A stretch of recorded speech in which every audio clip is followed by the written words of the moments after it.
Dear students, then next we can discuss the another structure of the kidney, which is ureters. Okay, so ureters are the narrow, thick-walled, expansive muscular tube which conveys urine from the kidney to the urinary bladder. The urine is propelled from the kidney to the urinary bladder by the peristaltic contraction of smooth muscles of the wall of the ureter. So ureter means it is a narrow, thick, expansive muscular tube. So here in this picture, these all are ureters. A pair of ureters are there. So they are thick and narrower tubules which carries urine from the kidney to the bladder. Okay. And the urine is propelled from the kidney to the bladder by the peristaltic contraction of the smooth muscles of the ureter. The ureter is composed of several smooth muscles. So due to the peristaltic movements or peristaltic contraction of the smooth muscles, the urine gets propelled from the kidney to the bladder. Okay. Then measurements. The length of each ureter is 25 cm or 10 inches. Then diameter is 3 millimeters. Then course.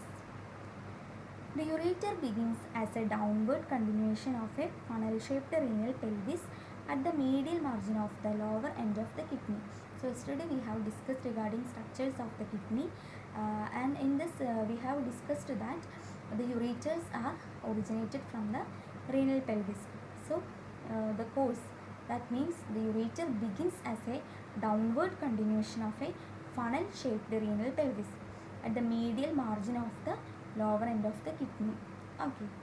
Then the ureter passes downward and slight medially on the psoas major, which separates it from the transverse process of the lumbar vertebrae and enters the pelvic cavity by crossing in front of the bifurcation of the common iliac artery at the pelvic brim in the sacroiliac joint.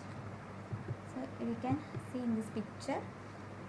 So here the ureter begins as a downward continuation of a funnel-shaped renal pelvis. Here there is renal pelvis, and the ureter begins from this renal pelvis as a downward continuation, and from the lower end of the kidney. Okay, here it is the lower end of the kidney. So from the lower end of the kidney, the ureter begins as a downward continuation, then it passes downwards and slight medially on the psoas major. So it is medial to the psoas major muscles. These ureters are passes in downward direction and just medial to the psoas major muscles, and that separates it from transverse process of the lumbar vertebrae and enters the pelvic cavity. From here it enters the pelvic cavity by crossing in front of the bifurcation of the common iliac artery at the pelvic brim in the sacroiliac joint.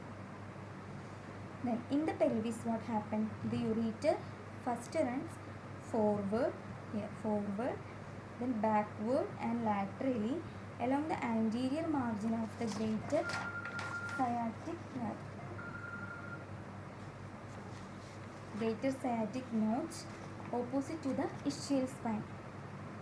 Then it turns forward medially to reach the base of the urinary bladder, where it enters the wall obliquely.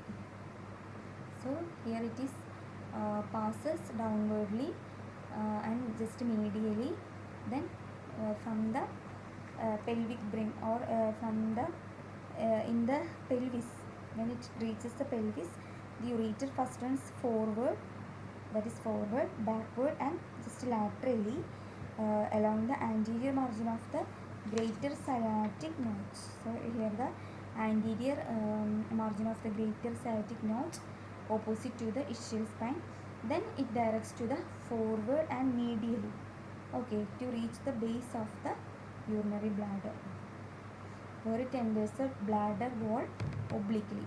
Finally, it enters the bladder wall obliquely. Both ureters will runs in that direction.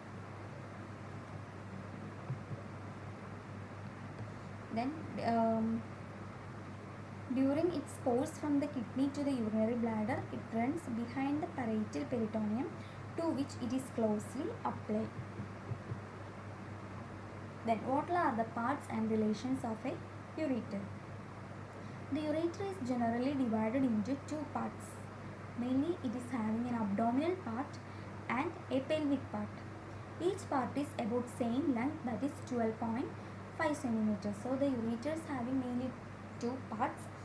The part which is seen in abdomen is known as abdominal part, and the part of the ureter which is seen in the pelvic area is known as pelvic part, and both of these parts are having same length, which is about 12.5 centimeter or 5 inches.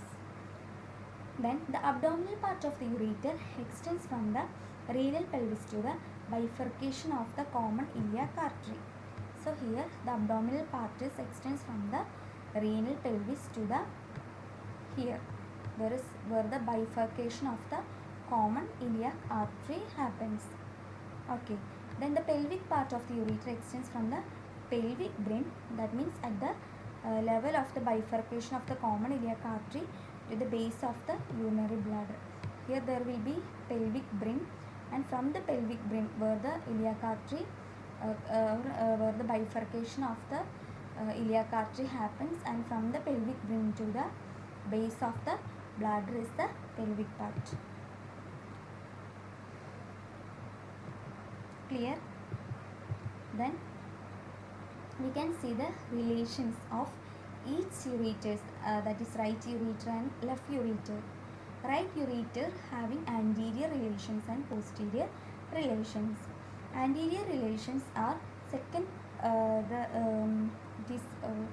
right ureter is anteriorly related to second part of the duodenum, the right colic vessels, ileocolic vessels, right testicular or ovarian vessels, and root of mesentery. So these all are the anterior relations of the right ureter. Second part of the duodenum, right colic vessels, ileocolic vessels, right testicular or ovarian vessels, root of mesentery. Then posterior relations, the right ureter make relations posteriorly with the following structures such as right psoas major muscles and bifurcation of the right common iliac artery. The left ureter makes relations anteriorly with the following structures such as left colic vessels, sigmoidal vessels, left testicular or ovarian vessels, and sigmoidal mesocolon.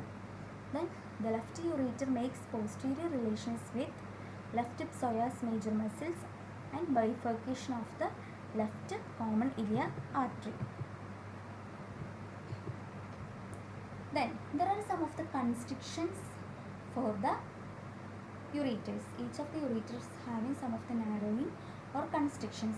Let us see what are the narrowings or constriction of an ureter. So the lumen of the ureter is not uniform throughout and present three constrictions at the following sites. So there are mainly three constrictions present at different sites for each ureter. First constriction is present at the pelvic ureteric junction, where the renal pelvis joins the upper end of the ureter. So pelvic ureteric junction means here. The renal pelvis joins with the upper part of the ureter. So that is a pelvic ureteric junction. That is there is a first constriction we can see. And it is the uppermost constriction, and that is found approximately 5 cm away from the hilum of the kidney. That constriction, that initial constriction which is seen at the pelvic ureteric junction or the uppermost constriction is seen just 5 cm away from the hilum of the kidney. Then the second constriction which is seen at the pelvic brim, okay, where it crosses the common iliac artery. So the next constriction